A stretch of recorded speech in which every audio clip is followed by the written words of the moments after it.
Hi, thank you so much for helping my project. Could you say a little bit about yourself? I'm a air and space law student at McGill University. I recently completed my coursework and I'm now working on my thesis, which is on space law and how space law is unique. What can we see in the future regarding space law specifically? So I think for me, I found your project to be very interesting and uh, I mean it's very useful for my research purposes as well to just to get a perspective of what the future might hold and what can we see in the future in regards of space overall, not just the moon. So what got you into space law? It's very complicated, but mostly there was a moot court competition. We have a moot court competition which is called the Manfred Lachs moot court competition. It's majorly focused on space laws.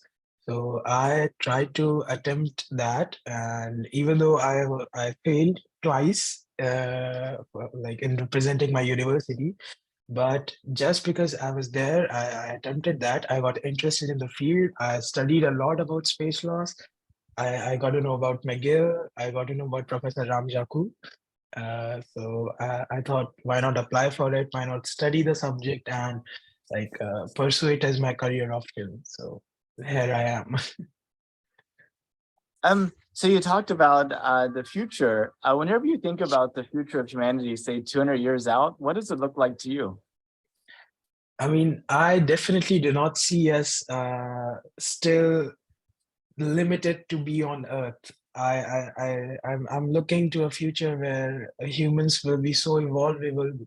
We will be able to create environments where we can sustain on different planets, not just on Moon, but probably on Mars or any other planet. We would be able to do. We will be able to like travel across stars probably in 200 years. We will be have stellar flights. So I don't know what more enhancement and technologies will be there, but I still feel we Earth would not be as habitable as it is now. So we'll definitely go to any other place to live. Terraforming, I think that would be one of the biggest things in future. We'll use our solar system, our planets to probably advance to other sides of space. We'll explore more, we'll exploit more. So I think that's where I see the future of humanity going in space. I wanted to poke on just one little thing that you said about the habitability of Earth in the future. And, I've been thinking quite a lot about that. There's a lot of people are like, hey, we're using up this planet. We need to find someplace else. But then, the more I learn about the rest of the places in our solar system, like, the moon has no atmosphere. And Yeah. on the sun facing side, like the daytime is like, 200 degrees Celsius. And on the shadow side is like negative 200 degrees Celsius. And then whenever I learn about Mars and how thin the atmosphere is, like even at the tallest mountain, the atmosphere there on Earth is so much thicker than what it is on Mars, and how, Mars has a carbon dioxide atmosphere, and the soil has all these perchlorates that are apparently really bad for life. And then Yeah. you like look at Venus, and it's like it has like a acidic atmosphere with like so high pressure, and even the probes we send there only last for a couple of seconds before they stopped working. Yeah. um and so, I look at these places and I look at Earth, and there's such a big difference between them, right? Yeah. And I just, it's just hard to imagine how much it would take to mess up Earth to make those places better. Like we might make Earth like more uninhabitable, Yeah. but whatever we have to do to these other places to live there, like why couldn't we do that on Earth? Like why couldn't we create like space settlements here on Earth? I mean, I think when we say about Earth being uninhabitable, uh, I still believe that we have done enough to ensure that we cannot go back the same way. Like we definitely can do that many of changes, but looking at the current advancement, such as in population, like I'm from India, we currently surpass China in terms of population. I don't think it will be.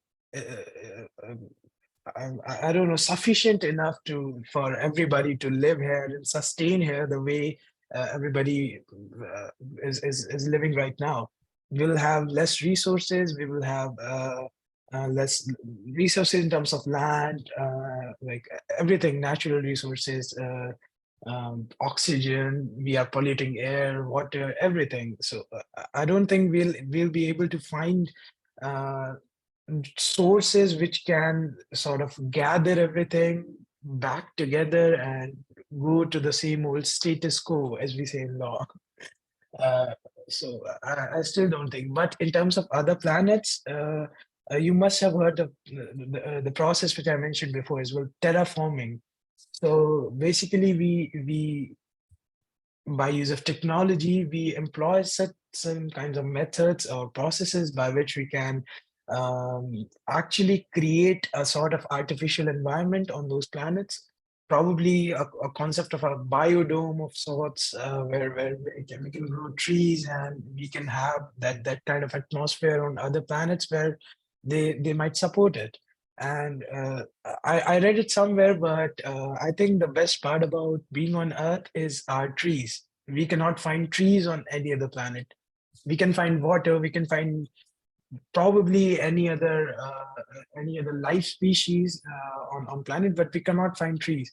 And if we find a way to grow something on planets, I mean, it's totally hypothetical, but like how we saw it in the Martian movie, that guy grew literally potatoes over there. So what if we are able to grow something on other planets and uh, we actually like have oxygen, water, and everything which might support us. And uh, by by the advancement in technology, I don't see it to be very far reaching. Like I still feel it's very near.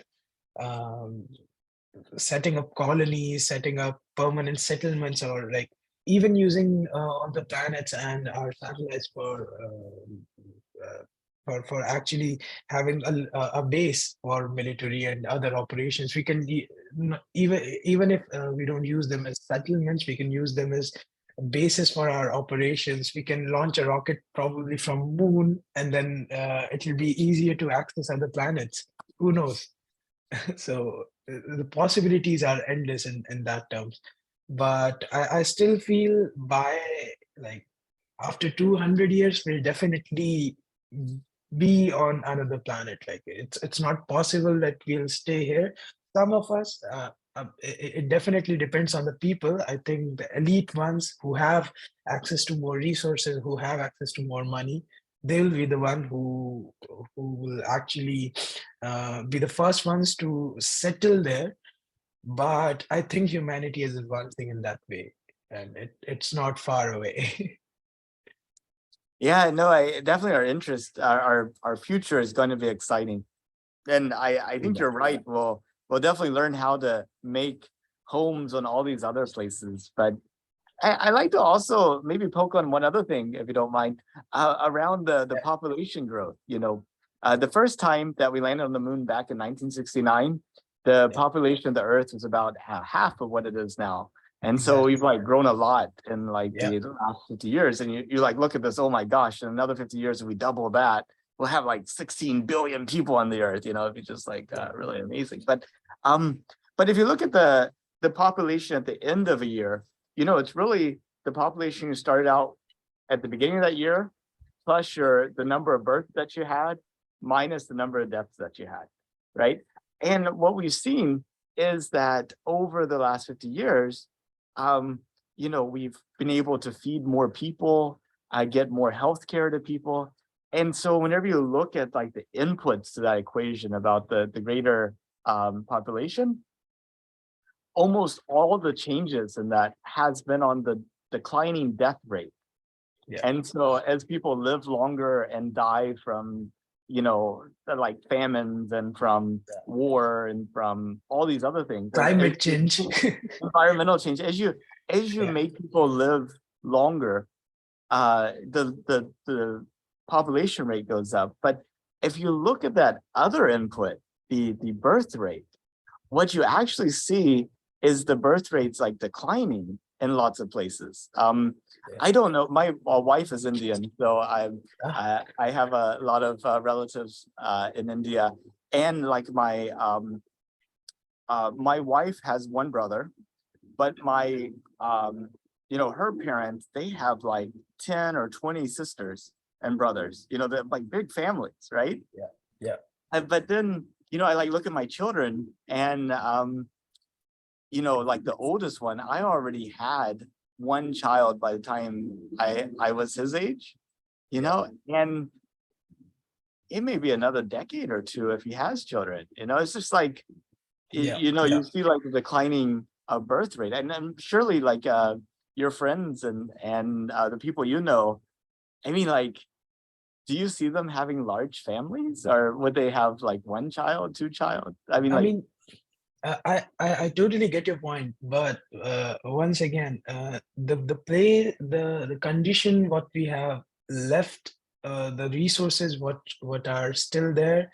I still don't think, even if we decline the rate of our exploitation by population growth, I still feel that they are not going to be sufficient in the future. In 200 years, uh, I still feel like technology cannot take us that far that, I mean, it will still be habitable. It's not that it'll be completely gone or something. It will be habitable, but I think humanity will be looking to explore more options when we can do that. So the past of humanity is always based upon a thinking that if we can do that, we will do that. We are so much into exploration. Space exploration began in, as I said, like when Sputnik went there, that was the first time nobody even knew that what's going to be out. People were literally exclaiming that, oh, this might be a scarce. I mean, probably the Russians are lying to us. They actually didn't go. Probably the US is still lying to us. There's a flat, the Earth is flat, and we have all these theories. People still don't believe in that. And when you actually know the situation of space, how crowded the space is getting in terms just of those small satellites, I can assume how it will be after 200 years. And I don't see it very well because we all are talking about space debris. We all are talking about things which are going on space, but nobody's actually doing a lot of efforts in order to curb that. So we have started polluting space. So I think Earth is still a very big thing in terms of pollution. Like we have already done our part in terms of pollution. Earth has started giving its ramifications, its consequences as well in terms of that. Every year we have like an increase in our temperatures. Winters are getting very shorter. We are getting long summers, hotter summers. So I still don't see, even if we are very less in number, even if the population growth spurt does not happen, we start declining in numbers. Even if after 200 years, it's just 1 billion people who remain on Earth. But would Earth be sufficiently, what do you say, equipped to sustain those 1 billion people? That's my question. uh, yeah, it is a question. And how long people will live, and whether or yeah, not they'll have children, and just good stuff. Well, I wanted to ask you a little bit about the moon. So, yeah, back in 1969, we had the first landing on the moon. And in 1972, we had the last landing on the moon. We had 6 different landings on the moon. yeah. Why do you think we've never been to the moon since 1972? That's a really good question, actually. I myself sometimes wonder about that, but like, why are we going now after so many years? Why could have I mean, not go before? Or I don't know. What I, in my personal capacity, I haven't read much about this thing. I should have, but what I think is we were mostly into exploration, what we can find via technology, probes, and sending humans on moon.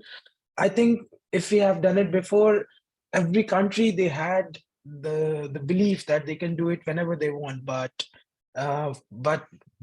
before going there, I think what humans try to do, it like China, like USA or every other country which can explore moon more and more so that they can extract that data, gather that data, which could be used for actual humans to work upon missions. Now, you must be hearing about like China, which is uh, already, I think, started to set up their lunar bases. Even Elon Musk is trying to do that. USA as a whole, they are trying to do that. So everybody is trying to build their establishments on moon. And as soon as they do that, I think humans will start go more frequently to moon. We'll have sort of a habitation on moon. It's not just going to be the International Space Station where like any human can go. It's going to be on moon as well. And what say like in 50 or 100 years, or even closer than that, it can be Mars as well.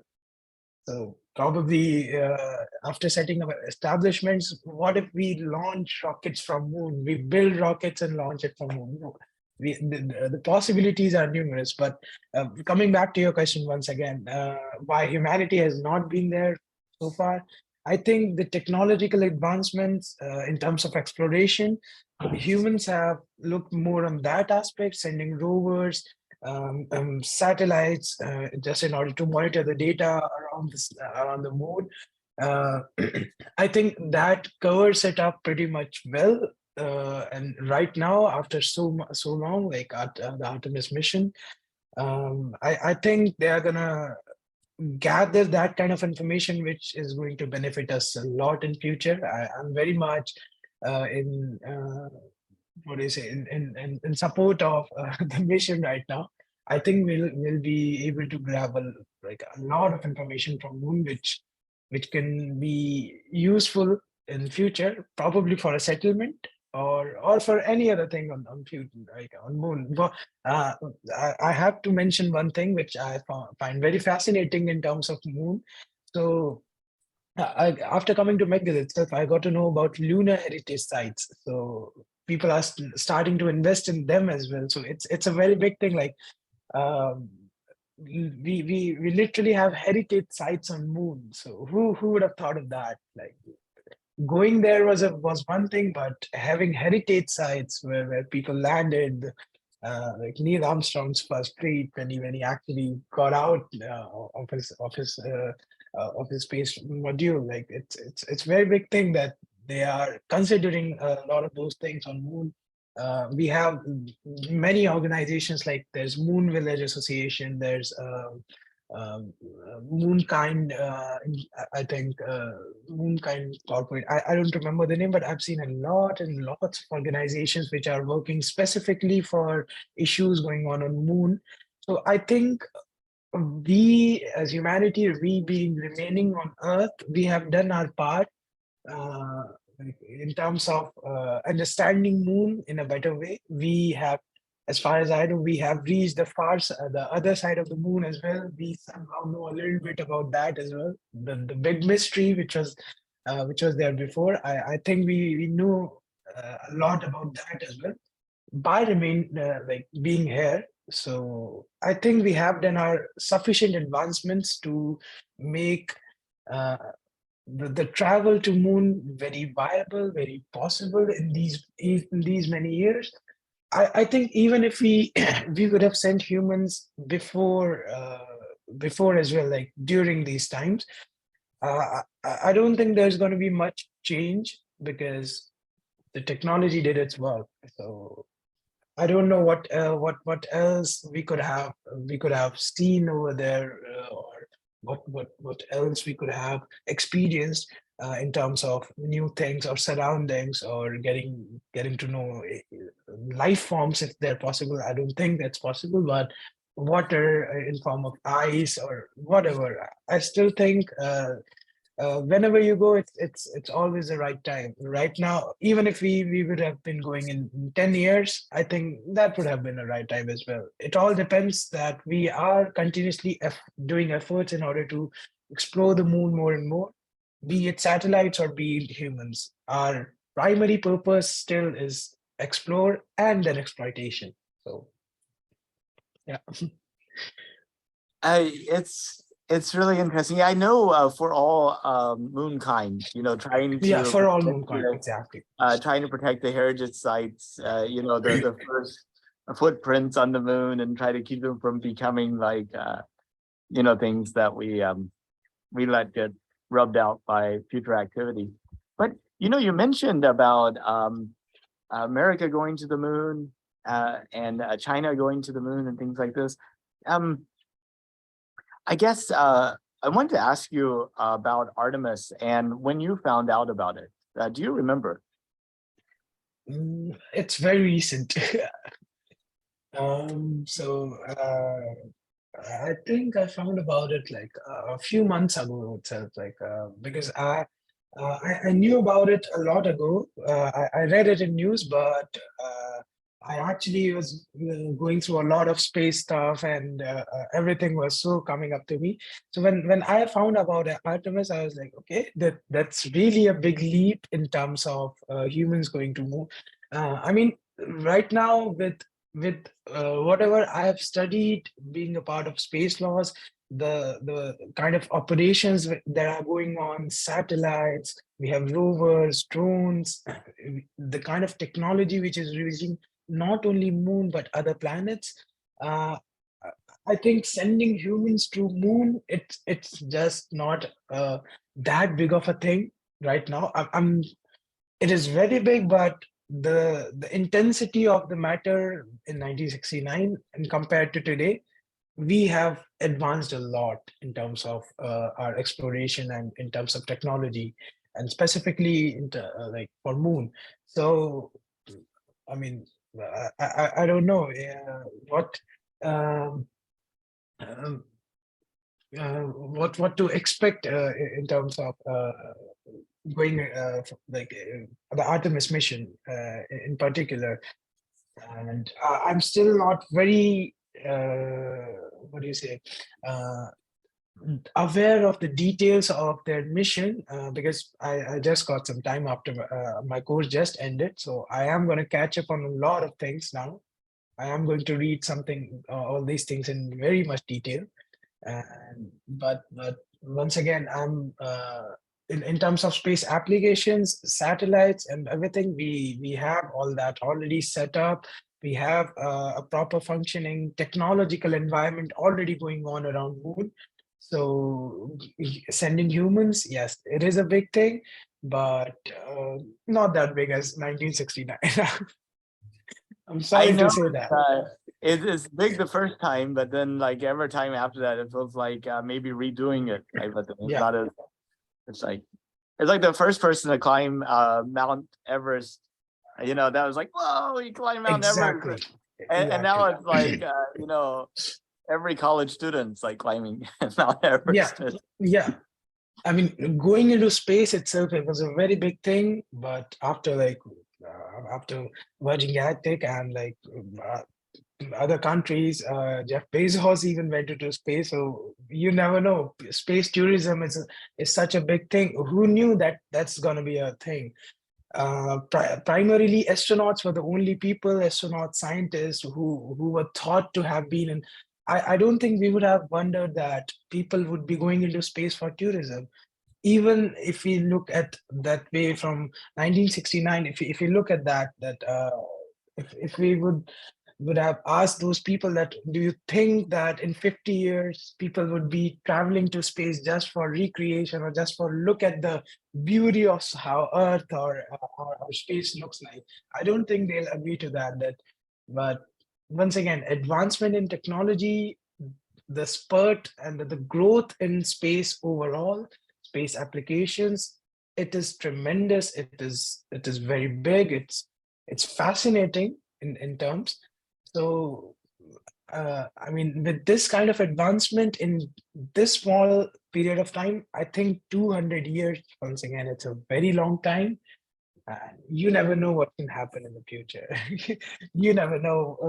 We can build we can build ships, or and there's definitely going to be more international space stations. Or I don't think there's going to be international space station. There's going to be space stations of different countries, like China's space station. Russia is trying to send a space station of their own, and I think other countries will also get into the race of having their own stations, and probably they're going to be closer to moon or around our orbit. So it's the possibilities are endless in terms of that, where humanity can expand, where humanity I still don't think we are able to match or think that far in the future, but the possibilities are endless. Like, yeah, I still feel it. Space is something we are, and I've seen a lot of videos and I've read a lot of stuff about the vastness of space, or how vast this can be, how big it can be, and space. Oh my God, this you never know what can happen. You never know what we can find new. Any new thing in space what can change the humanity's future in entirety, in its entirety. So yeah.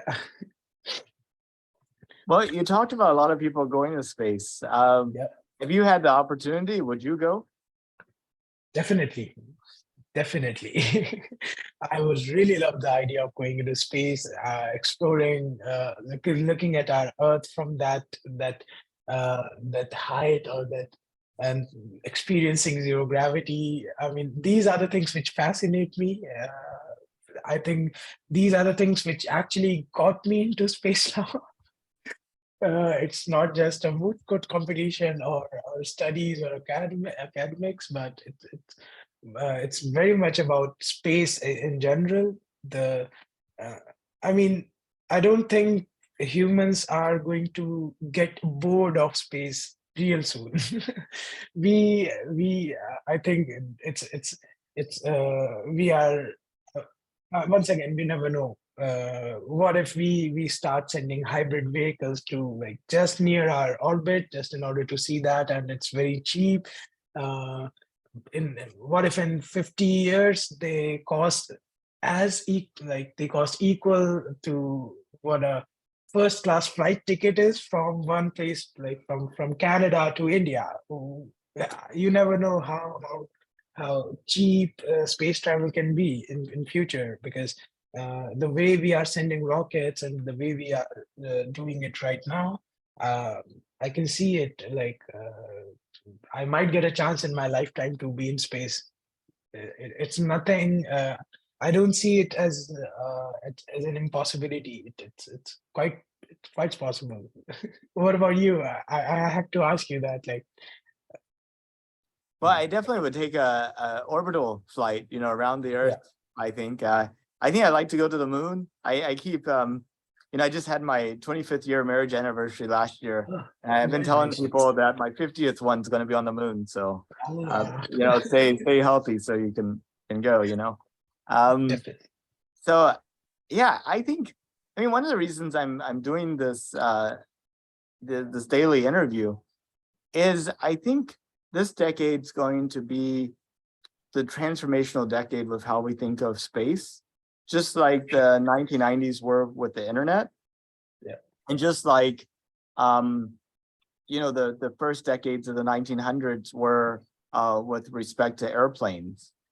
Um, probably closer to like maybe 1930s with the airplane. I think that was like the real transformational decade there. And so, I think by the end of this decade, you would have been in space. Like that's where my brain's at. I think you and I would have already taken our trips to space by 2030. And I know Quite that possible. seems like impossible to think today, No, it's quite but possible. I, The way I am looking at things, it's quite possible. I can imagine somebody saying that, what if we can take a trip to space in 5 years? I can believe that, because the way we are progressing, the way we are advancing, the way we are investing in space, that's tremendous. That's amazing. So I can literally get what you're saying, and I agree with what you're saying. Actually, it's quite possible. Yeah. and it was probably more interesting to talk about the internet in 1990 than it was in, say, 2023, because at that point it was all like vision, and a few people had like any actual experience with it, and you kind of see, oh, I don't see people on the internet all the time, you know having video calls like this halfway around the world is like going to be difficult. And then once it happens, people are like, yeah, of course it's going to be that way, so it's like I think now it's like an interesting time to have this conversation about space. Before, it's like completely in your face, but you kind of see little glimpses of it. Yeah, true. That's completely true. And you can see that future. I mean, where it's not very far when millionaires or billionaires can make it in this much time. I think the way we are advancing, I think normal people like us, we can do it. I think it's not that far. Our dreams can be. I don't know if I'm very I'm very passionate about space in general, and I think I'm going to be working in this field only after 10 or 20 years, or probably for the rest of my life. So I think if I do that, I will probably get an opportunity to go into space somehow. I won't be letting it go anyway. So I think I will be able to make it somehow if I live that long once again. So yeah. you know there's another technology that is really starting to mature, and I think is going to have a big impact in the legal space as well as other places, and that's Yeah. AI, for Yeah. example. Are you familiar with Chat GPT? Yes, yes. I by the way, I use it sometimes. Oh, Not for awesome. my papers, not for anything, but I think that's a brilliant idea. I'm not very aware of everything about it, but I am actually learning a lot about it. I did some of my research about ChatGPT and AI in general. We have a lot of people, a lot of my colleagues are actually indulging in research about AI and how it can transform space in future. I think so. I have a senior in DCL. He is actually writing a thesis on AI and space in general. So I keep on talking to them. So it is going to affect here. I mean, in space technology and space operations in general, a lot. Even the nanotechnology. I think that is the future of humanity now. Technology is the future of humanity. So yeah, you were saying. Sorry. Well, I mean, whenever you look at what software is capable of, and using software to encompass AI and robotics and everything, it I mean, it looks like the potential of software is unlimited. Like, Yeah. it's anything that can be taught, anything that can be judged, anything that can be conceived could be automated with software. And, it seems that, well, I guess I'm just wondering how the human fits into all this. Like, We are the creators of technology. Um, yes, and by our past experiences, nobody cares about the past or the creator once again, as of now. So humans in that form, I think everything we are doing in terms of AI or machine learning, automatism, everything is the actual purpose is to serve humanity. And I think that's where human fell. The actual output is going to be used by a human. Machine will not. We can teach a machine how to do tasks, how to do certain tasks, how to complete a particular mission and everything. But whom are we doing that for? We are doing that for humans. We are doing that for humanity so that we can advance more, we can explore more, we can exploit more. So I think that's where our role is. I mean, or even okay, if I didn't get your question correctly, is it what you were asking, or like? Well, I guess what I was really thinking about is um, after software automates everything, Yeah. uh, what's the purpose of humans? Oh, so you're thinking? I mean, if in future, if machines will do all of our works, then what will? I think I once again I think this particular viewpoint, I really don't agree with it, or I really don't give any heed to it. I think it all comes by fiction. This argument comes by fiction. What we see in a lot of movies, that machines will rule the world, and there's gonna be Terminator like machines. They're gonna kill us, and something programs will go wrong. But ultimately, I still think technology, you can make them as smart as possible, but still the factor of control of humans, a human touch, as we say, it's still required. uh, we are doing it for humans. Humans created it.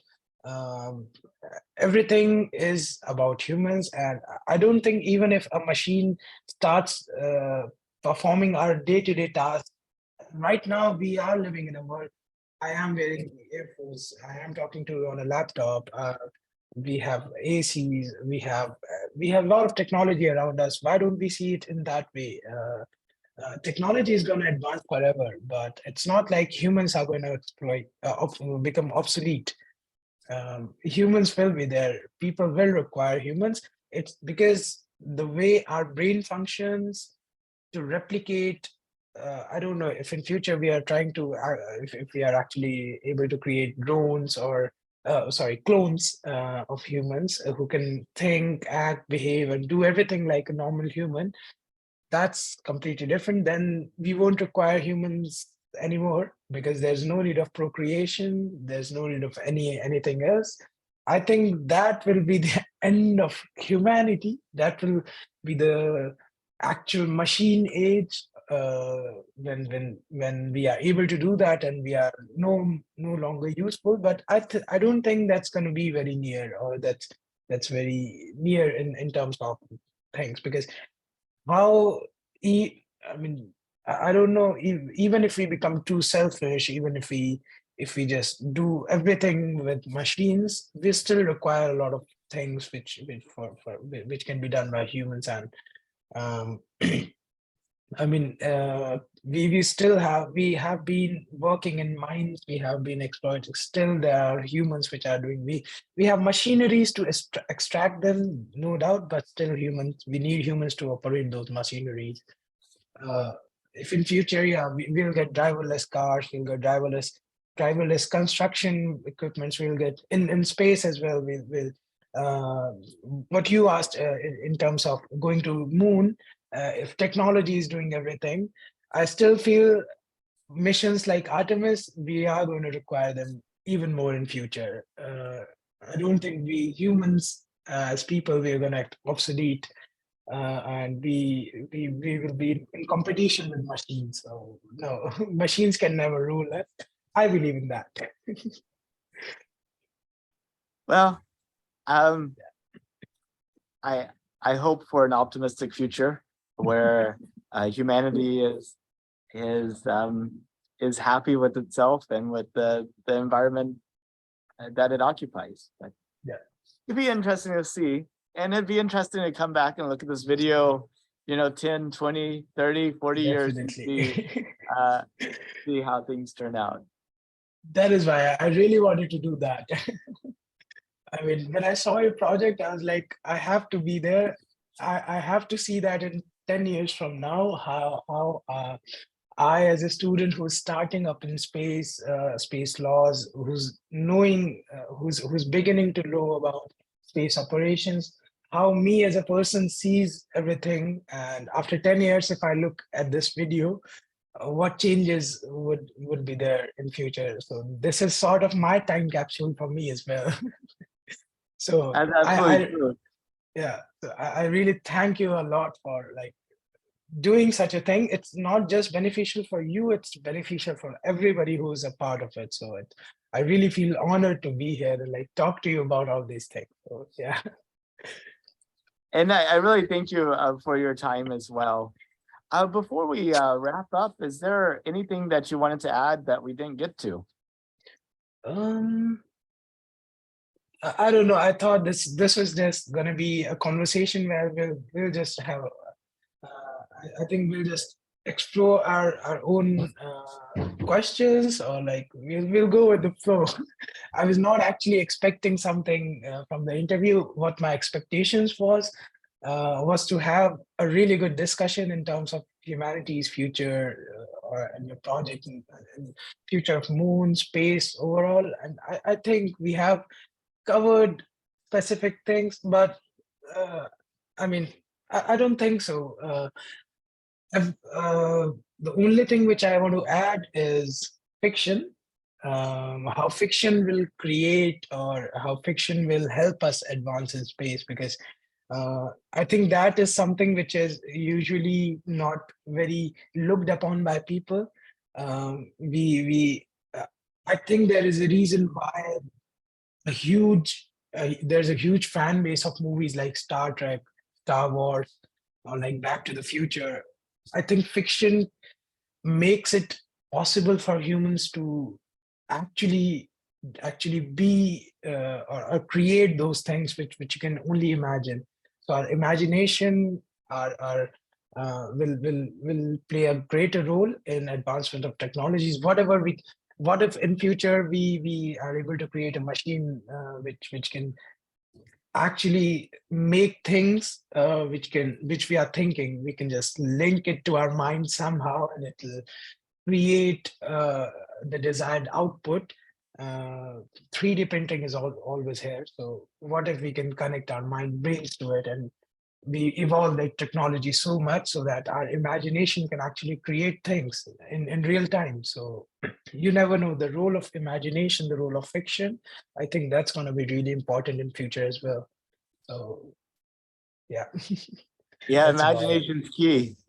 It That's is. how we make the unseeable seeable. Yep. So yeah, that's about it from me. I'm sorry. Yeah. No worries. But thank you so much for your time. And it was such a pleasure to get to talk to you. And I hope you have a good rest of your day. And Yeah, I hope we cross paths again sometime in the future. definitely. I'm so sorry. Just you can stop recording. I just need to. Okay, It's okay, an sure, sure. informal session. If Let it's me fine. let me stop. Yeah. Oops, So almost.